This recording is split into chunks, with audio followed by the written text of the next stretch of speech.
গণভোটটা ভোটের দিনকে রাখছে, এই কারণে তারা মনোক্ষুণ্ণ হয়েছে জামাত ইসলামের নেতারা। আপনি বলেন তো যে এই যে আবু তাহের আর হচ্ছে গোলাম পারওয়ারের যে বডি ল্যাঙ্গুয়েজ, এই তো ওবায়দুল কাদের ফেল হয়ে গেছে। এবং বাংলাদেশের ইতিহাসে এইরকম বডি ল্যাঙ্গুয়েজ এরকম একমাত্র ৭১-এর মুক্তিযুদ্ধের সময় আমরা সিনেমা নাটক নোবেলে দেখে আর বাবাদের কাছে গল্প শুনেছি যে মুক্তিযোদ্ধাদের ধরায় দেওয়ার জন্য এরকম বডি ল্যাঙ্গুয়েজ তারা ব্যবহার করতো। উনি যে কথাগুলো বলেন, এই কথাগুলোতে রীতিমতো অশোভন এবং মানুষের প্রেস্টিজে লাগার মতো, যে সোজা আঙ্গুলে ঘি না তুলে ব্যাক আঙ্গুলে ঘি তুলবো। রাজনীতির ভাষা কি হাঙ্কি বাঙ্কি। তারপর আমাদেরকে আবার বলে এতদিন কোথায় ছিলেন। আমি প্রশ্ন করতে চাই, আপনি কোথায় ছিলেন? আপনার শিশির মনির সাহেবরা কোথায় ছিল? যুদ্ধ অপরাধীতে এতগুলো লোককে ফাঁসি দেওয়া হলো। আমি যে কোর্টের বারান্দায় কখনো দেখি নাই যে জামাত ইসলামের নাম দিয়ে কোনো আইনজীবী শিশির মনিরদের মতো বিখ্যাত আইনজীবীরা হচ্ছে লড়াই করছে। আমি তো তাকে দেখিনি। আমি তো কোনো টক শো তাদেরকে দেখিনি।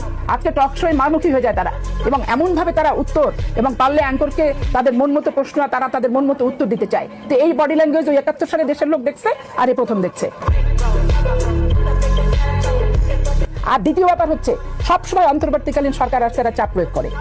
যেমন ধরেন আপনি ৮৬ সালের ভূমিকাটা কি, এটাও তো গেজেট হওয়া দরকার বাংলাদেশের। ৭১-এর মুক্তিযুদ্ধে তাদের ভূমিকাটা কি, এটাও তো বাংলাদেশের গণভোট হয়ে গেজেট হওয়া দরকার।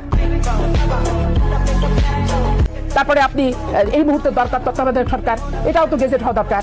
৯৬ সালে আবার ধরেন আন্দোলন করলো বেগম খালেদা জিয়ার আঁচলের তলে এসে, আবার ২০০১ সালে নির্বাচন করলো ধানের শীষ প্রতীক নিয়ে।